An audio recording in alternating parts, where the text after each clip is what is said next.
Buenos días, buenas tardes, buenas noches, dependiendo de dónde nos estén viendo. Hola jóvenes, saludos a todos. Y bueno, quería tratar este tema, yo creo que después, ahora sí, qué bueno hermano. Del tema que ha sido un terremoto en el mundo de las artes marciales hace aproximadamente unos 10 días atrás, más o menos, que se habrán dado a conocer estas cartas secretas de Bruce Lee, las cuales han sido subastadas en el internet por el hijo o la hija, no sé si el hijo o la hija de Robert Baker, de Bob Baker. Bueno, ahí vamos a ir explicando quién es Robert Baker o Bob Baker, como le llaman, que la gente, por ahí algunos no deben tener idea. Ya, bueno, este temita lo vamos a tratar más en profundidad con los hermanos del legado, con algunos. Pero mientras tanto quería adentrarme en el tema, ya que los días que vienen quizás no voy a tener mucho tiempo y ya el tema va a estar un poco medio pasado de moda. Hace 4 días el video del ¿cómo se llama este muchacho? Alberto Barbera, ¿ya? El cual yo, la verdad es que yo no sigo ese canal, ¿ya? Menos estoy suscrito, pero me apareció en mi página principal, me apareció en la sugerencia. Yo creo que tiene que haber sido porque el tema se viralizó, el video, perdón, de él se viralizó. Y bueno, la curiosidad mató al gato, así que yo pinché ese video, me puse a verlo y la verdad es que, bueno, uno se pone a pensar si esas cartas serán verdad o no, ¿ya?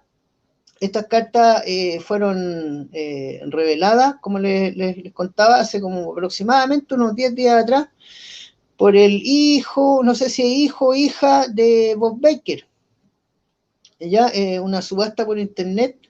La verdad es que empezaron algunas de ellas como precio de inicio, un $4.000, más o menos de ahí para arriba. O sea, se van a vender, dicen que aproximadamente le van a sacar unos $200.000 a esas cartas, que son aproximadamente entre 40 o 45 cartas que Bruce Lee le escribió a Bob Baker más o menos desde el año 67 hasta el 73 ya, tanto él como Linda Lee. Y bueno, no voy a hablar mucho del detalle de las cartas, ya que todo eso está en el video de Alberto Barbera. ¿Ya? Y bueno, o sea, vamos viendo quién fue Bob Baker. Bob Baker fue un alumno de James Jim Lee. Él era un maestro, un profesor de Kung Fu, muy cercano a Bruce, ya en los tiempos sobre todo de Oakland. Esto tiene que haber sido el año 64, 65. Y bueno, la verdad es que desde ahí que conoce Bruce Lee a Bob Baker, pero ya empezar a tener como una amistad un poco más cercana, ya del año, no sé, 66, 67, de ahí en adelante ya empezó su amistad un poco más estrecha con Robert Baker. Yo, bueno, Robert Baker, para los que no sepan, él salió haciendo de villano del ruso en Puños de Furia, esta película de Bruce Lee del año 72, en la cual interpreta a un ruso, como les contaba. Y bueno,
¿Qué decir de Bob Baker? Un buen artista marcial. Yo siempre supe que había sido él ¿cómo se llama? El guardaespaldas de Bruce Lee. Ya, y con el tiempo vine a saber que era, hasta hace poco, que era el dealer de Bruce Lee, que era el que le facilitaba las drogas. Entonces uno se quedó con esa idea acerca de Bruce Lee como una persona sana, sin vicio, que por ahí quizá, como les digo, se podía fumar su porrito, pero nada más que eso. Y bueno, todo esto, como les digo, ha sido una bomba, ya que, eh, o sea, en las cartas hablan de cocaína, de ácido. Vamos a ver qué dice Cristian. Mi hermano, para mí que haya consumido sustancias no le quita mérito alguno a su leyenda.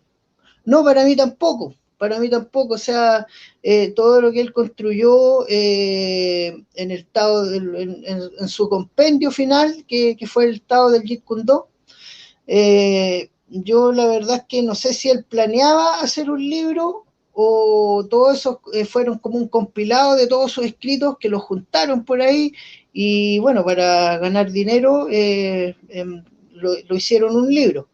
Pero toda su experiencia ya en la filosofía marcial, eh, principalmente son, bueno, todos saben que tenía una biblioteca de 2000 libros aproximadamente, que de él se nutrió, bueno, aparte de estudiar filosofía también en la Universidad de Washington, me parece que no alcanzó a titularse, pero por el asunto del Kung Fu tuvo que dejarlo, pero sí estuvo unos buenos años y era un alumno destacado. Y aparte de todo lo que siguió leyendo también, sobre todo de Spinoza, de Krishnamurti, del taoísmo, del budismo, de varias fuentes filosóficas, él fue, al ser una persona tan inteligente, Bruce Lee, fue recopilando todo eso y él la verdad es que tenía era muy fácil la manera como él absorbía todos esos conocimientos y lo adaptaba a su propio camino de vida, ¿ya? ¿Qué más dice él aquí? Él era un humano con fallas y aciertos. Lo positivo es que inspiró un montón de gente en todo el mundo y lo sigue haciendo, nos dice aquí Cristian. Claro que sí, pues amigo.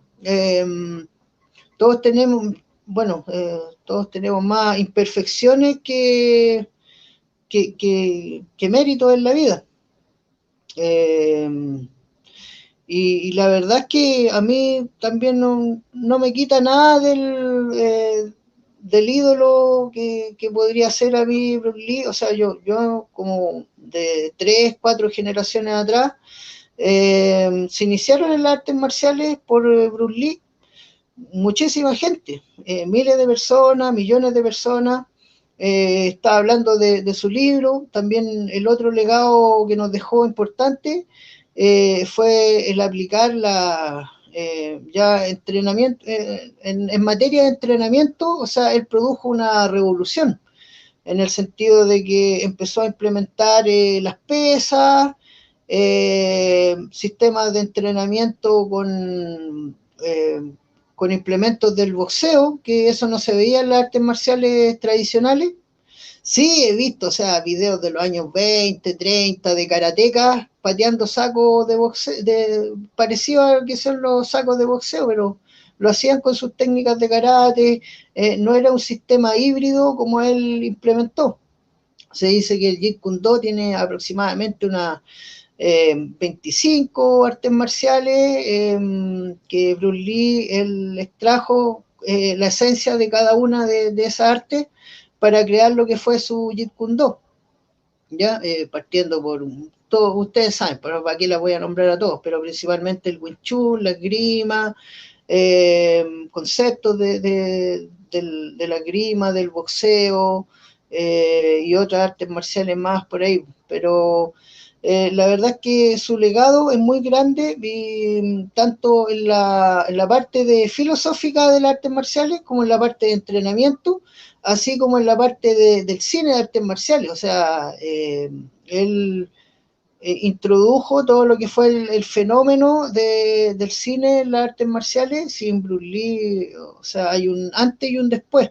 O sea, del gran jefe, que fue su primer éxito de taquilla, después superó su propio récord en Puños de Furia, y así fue de menos, o sea, partió grande, pero todas las películas que vinieron tuvieron un éxito mayor inclusive que la película anterior. O sea, era un tipo como salido de otro planeta, que produjo un fenómeno que nunca antes se había visto en el cine, y gracias a ello también le pudieron obtener trabajo todas las futuras estrellas que vinieron. Sin Bruce Lee quizás no hubiese existido Jackie Chan, no hubiese existido Van Damme, ni Chuck Norris, ni Jet Li, ni Tony Jaa, ni Scott Adkins, etcétera, ni Donnie Yen. Él, en el fondo, él le dio trabajo indirectamente a mucha gente. Eh, bueno, aquí veamos qué nos dice aquí mi hermano Cristian también. También, también Bruce innovó en usar protecciones para darse contacto pleno. Claro, o sea, ahí está también el mito, que para mí, o sea, no es cierto, pero sí era un adelantado a su época en ese asunto, que algunos lo nombran como el fundador de la MMA. Para mí quizás no es así, yo creo que si nos vamos más atrás, están los Gracie, está Ginny Lebel, que era un famoso judoka, que el que puso a dormir a Steven Seagal, que empezó en los años 60, creo, que se enfrentó a un boxeador. Ya habían habido, y en el ring, evidencias de artes marciales mixtas antes que Bruce Lee. Ya, pero bueno, ese ya es otro tema, y no deja de tener su mérito también por parte de Bruce. Antes eran peleas sin contacto.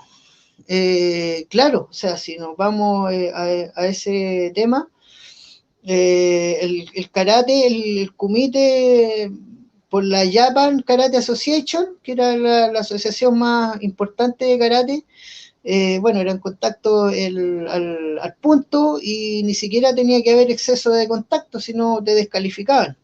Después, con el tiempo, empezó a haber un poquito más de contacto, pero bueno, para mí el karate así de verdad vendría siendo el Kyokushin. Ya, ahí es donde se ve el verdadero aguante del karateca, pero no le resto mérito tampoco al karate al punto, que eso, si uno es bueno en eso, o sea, te dice en que uno tiene también buen timing, sabe manejar el tiempo y distancia, la velocidad del golpe, se ven otras cosas, ya otro atributo.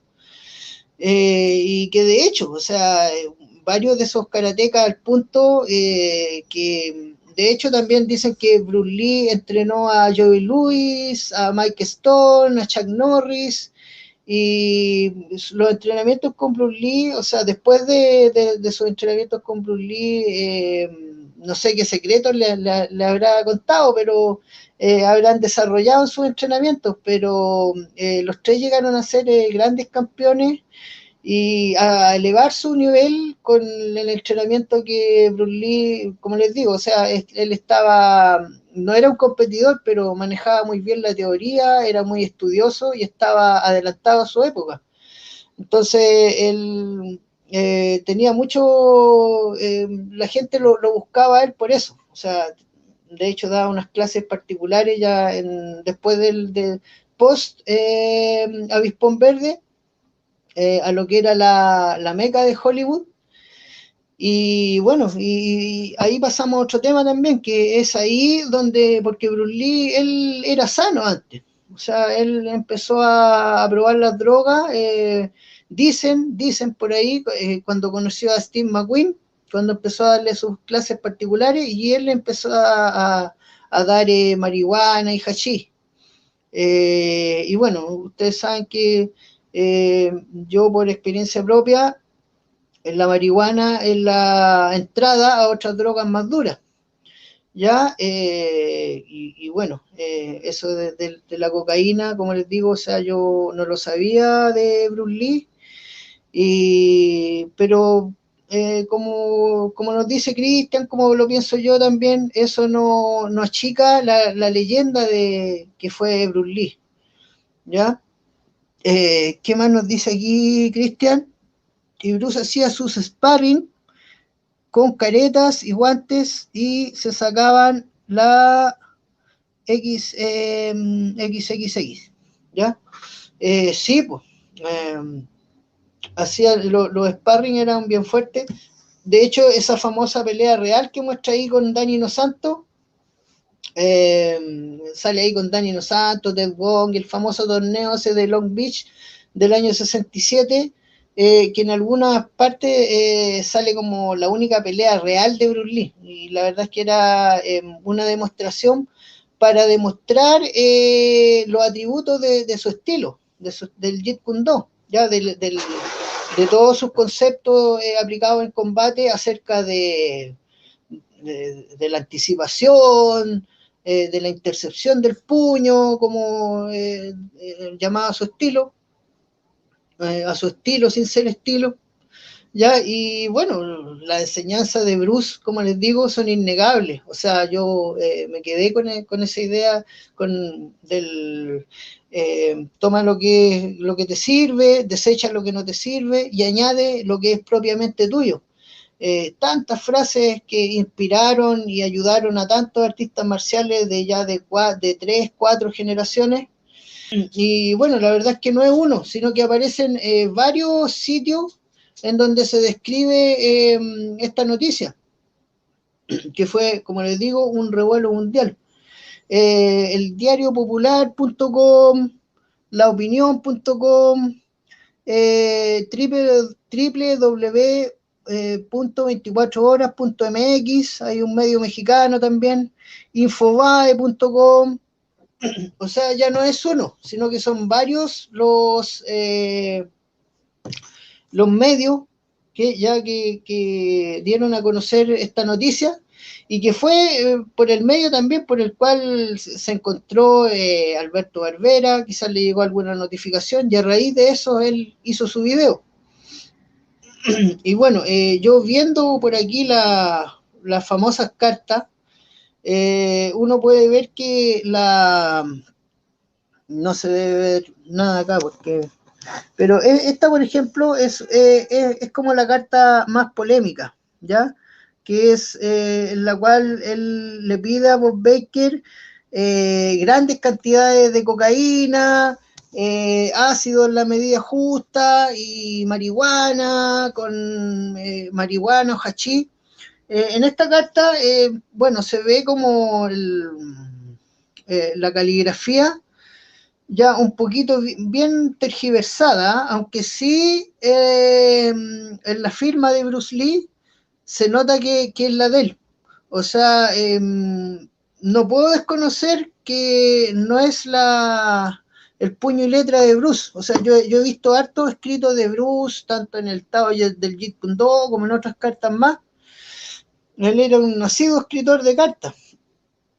Y la verdad es que analizando estas cartas, desgraciadamente para los fanáticos de Bruce, sí puedo reconocer que es su caligrafía, ya es de él, de su puño y letra, a no ser que sean falsificadas. O sea, ahora en estos tiempos, con la tecnología que hay,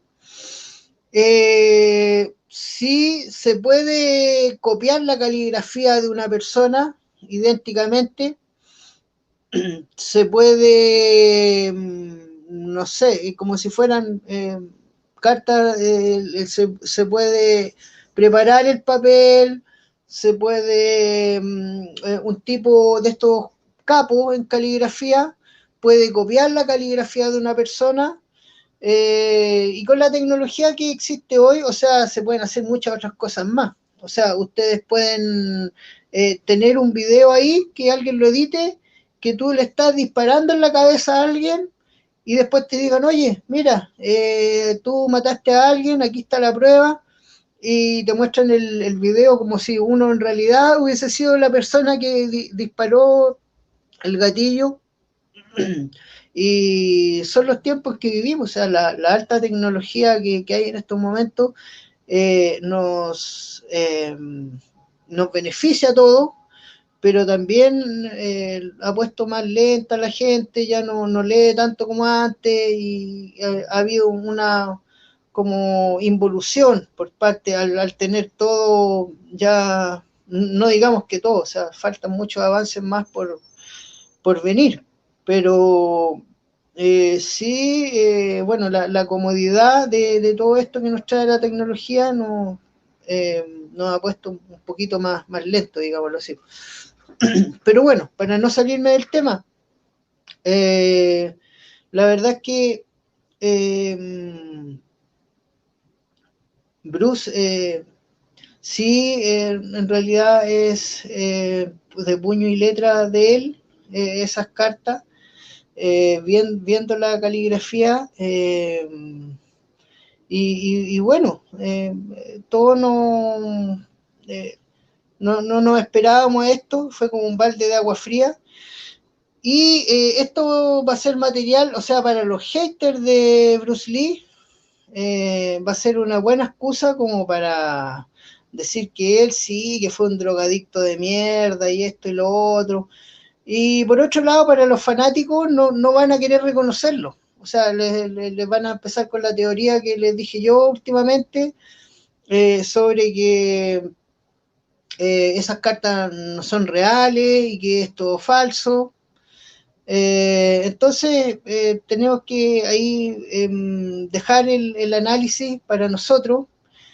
Yo creo que sí, desgraciadamente son reales esas cartas, y bueno, y uno ya después de leer tanto acerca de Bruce Lee, de ver sus documentales, de conocer un poquito la personalidad que él tenía, uno se da cuenta que sí, o sea, que era una persona con tendencia a ser nervioso, ¿ya? Era una persona muy activa, o sea, él prácticamente no paraba en el día.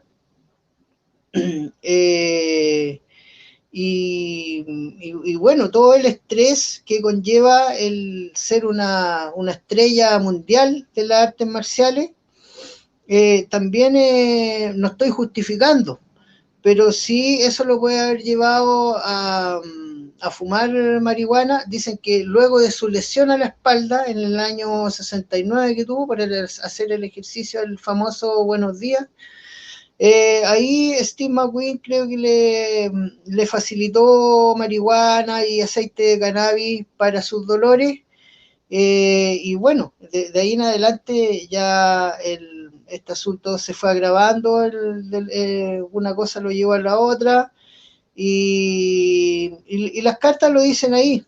O sea, fue como una evolución en que él empieza, si uno ve, empieza a analizar estas cartas de las primeras, por ejemplo, del año 67, en la que Bob Baker le hace referencia a la droga. lo llama muy meticulosamente, o sea, como cosas sagradas, entre comillas.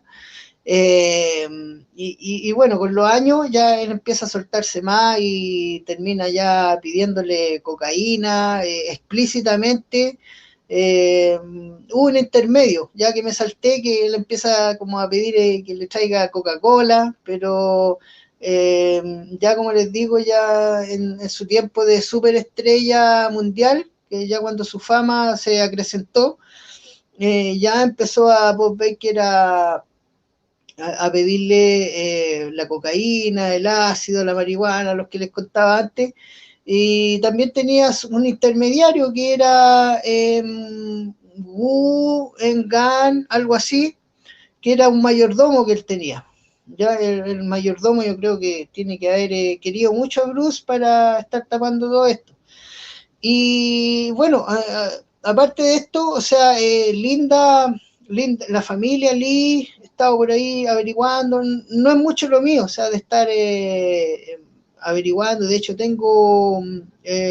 no tengo redes sociales en estos momentos prácticamente, pero averiguando por ahí en Google, al parecer la familia Lee no se ha pronunciado acerca de esto, y de hecho, Linda, por lo que he leído y vi en el video de Barbera, ella estaba encubriendo todo esto. O sea, a sabiendas de que Bruce consumía cocaína, ella misma también le escribe en una carta a Bob Baker de que estaba como todo bajo control, que no se iba a ir de control la situación con el asunto de la cocaína. Bruce, él decía que era para desarrollar mejor sus personajes, esto de la cocaína y bueno, sin comentarios. Yo, la verdad es que fue un tiempo también en que imperaba, bueno, el sexo, droga y rock and roll. Acuérdense que en ese tiempo vino toda la revolución de Woodstock, del hipismo, y Bruce, bueno, tanto como para fines recreacionales, como para fines de desarrollar sus personajes, de inspirarse más, él experimentó con drogas. Pero bueno, como todos sabemos, esto se salió de control y esto también nos lleva a cambiar toda la teoría sobre la muerte de Bruce Lee, sobre la famosa teoría oficial que yo ni cuando era adolescente y que empecé en las artes marciales me tragué, o sea, de esto de que él falleció por una pastillita llamada el Lecoagesic, que era como una aspirina común y corriente de acá, y que a raíz de eso él falleció. Ahora, a raíz de estas últimas cartas, se explican varias teorías que por ahí la gente andaba media perdida con eso. Como por ejemplo el tema este de que en Operación Dragón ya Bruce Lee había perdido prácticamente 10 kilos, él siendo una persona liviana, o sea que normalmente él no pasaba de los 67 kilos por ahí. Ya en Operación Dragón creo que estaba pesando menos de 60 kilos. Era pura fibra y músculo, pero esa pérdida de peso también está asociada al consumo de cocaína. Los que han probado la cocaína sabemos que uno cuando se pega su jale, después se te quita el hambre. O sea, también tiene que haber, aparte de la humedad reinante en Hong Kong, hay un calor húmedo, ya que eso te lleva a perder peso más de lo normal. Eh, y todo este asunto de la droga, y sumémosle aparte que él se extirpó la glándula sudorípara, ya no olvidarse de eso, o sea, Bruce hizo esa excentricidad en esos años, pero Dios nos da nuestros órganos, todo es por algo, o sea, tú no puedes sacarte la glándula sudorípara transpirar menos, qué sé yo, o para oler mejor ante las mujeres. Todo Dios nos los da por algo, entonces eso también le produjo como una descompensación, y súmale las drogas, súmale el estrés, o sea, Bruce Lee no podía ir ni siquiera a un restaurante a comer tranquilo. Él era como Elvis Presley en Hong Kong, lo acosaban en todos lados, no podía ir a ni una parte tranquilo, tenía que ir disfrazado, y así todo a veces entonces le inventaban historias, bueno, le inventaban historias aparte de las que ya tenía, estoy hablando de amantes. Había la prensa rosa de esos años, de allá de Hong Kong. Entonces era una persona en constante estrés, ya más el carácter que él tenía, que era medio nervioso, mecha corta, como le decimos aquí, que explota la primera. Y bueno, las drogas le sirvieron como un paliativo para soportar todo ese mundillo de la fama, de Hollywood, que la verdad es que uno, si no se cuadra con el asunto de las drogas en Hollywood, te empiezan a hacer el vacío. Y bueno, ya hay pruebas de que tanto con Steve McQueen como con James Coburn, con todo ese mundillo de Hollywood con el que él se codeaba, estaba también ahí las drogas, las prostitutas y todo lo que conlleva la fama. De hecho, por ahí había una señorita, una tal Teresa, que sale ahí en las cartas, que era una amante privada, llamémosle una escort, de la cual no se sabía. Ya quizá era un nombre, podría haber sido Betty Timpey, o podría haber sido, bueno, Bruce Lee, con la fama y el dinero que él tenía en esos años, era cosa de que le apuntara a una señorita y ella acudía. ¿Qué nos dice Cristian aquí? En ese tiempo ponderaba eso, hay que ver las cosas con contexto. Claro, o sea, ya había, lo malo que Bruce, nadie le alcanzó a poner un freno. Él pensó que quizás con el estado físico que él tenía podía soportar de mucha mejor manera que, por ejemplo, todas estas superestrellas de rock reventados que murieron en esos años. El año 70, creo, murió Jimi Hendrix, muy joven. Le siguió Janis Joplin, Jim Morrison en el 71. Fallecieron harto en ese tiempo por la droga, ya por la cantidad excesiva de drogas.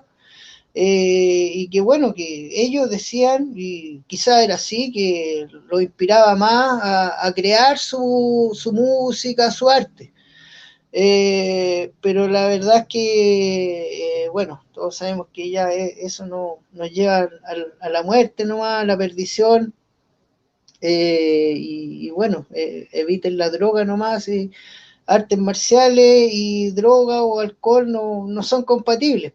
Ya si uno se ha mandado sus condoros en la vida, también tiene que aprender de ello y advertirle a la gente que eso no lleva a nada bueno. O sea, está comprobado por científicos, por médicos de muchas generaciones, y si te dicen, oye, pruébala, mira, para probarlo, esto es súper bueno, yo siempre les digo que no, porque lo posible traten de no hacerlo, porque eso les va a quitar a ustedes la energía, la creatividad que pueden ocupar para cosas positivas, para cosas realmente que sean creativas. Así que, bueno, yo creo que puede llegar hasta aquí. Espero, bueno, haber aportado en algo con el tema.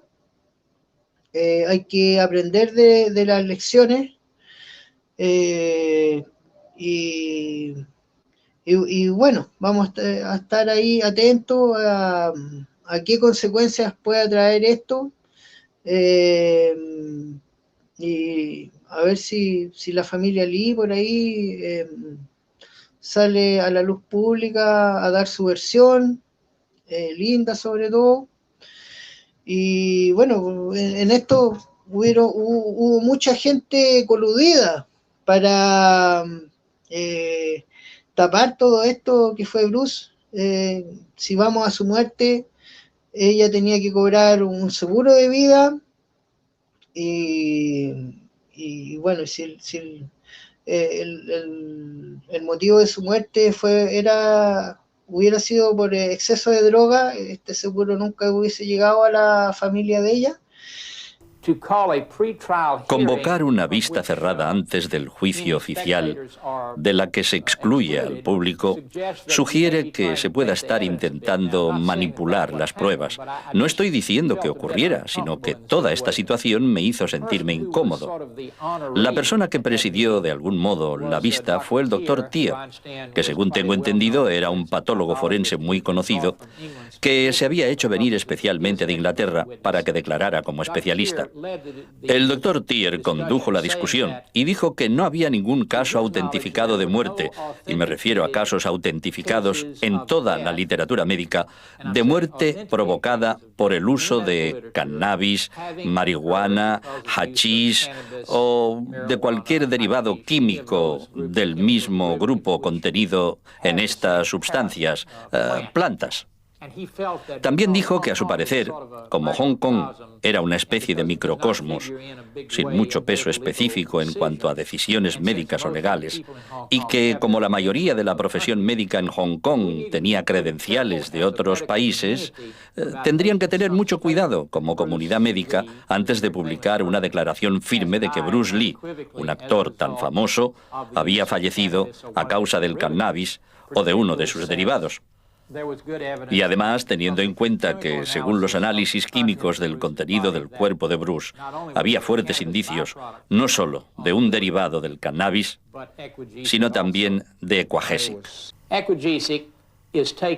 En Oriente, millones de personas toman Equagesic. No es uno de esos fármacos del que oyera decir que causara complicaciones médicas. A mí me parece casi ridículo asumir que, porque se encontrara este producto en su cuerpo, inmediatamente... Bueno, no debería decir inmediatamente, ya que según tengo entendido, la autopsia se hizo el lunes mientras que había muerto el viernes, que fue cuando se tomaron las muestras. Así, si todavía se encontraron indicios de cannabis que no se habían degradado para entonces, tenemos que asumir que tenía cantidades significativas en el cuerpo. Llegar de repente y sacar a relucir al Equagesic, a mí me parece un intento deliberado de eludir lo obvio. Y si el motivo para ello es que no había casos anteriores registrados de muertes provocadas por el cannabis, me parece un razonamiento descabellado. En mi opinión, ello iba a hacer que la gente que tomaba Equagesic sin problemas iba a tener miedo, y también que los discípulos de Bruce Lee iban a eludir enfrentarse a la evidencia. También se planteaba el problema de la validez de los pagos de los seguros de vida. Por supuesto, no quería que su familia quedara privada de lo que les correspondía en cuanto a primas pagadas.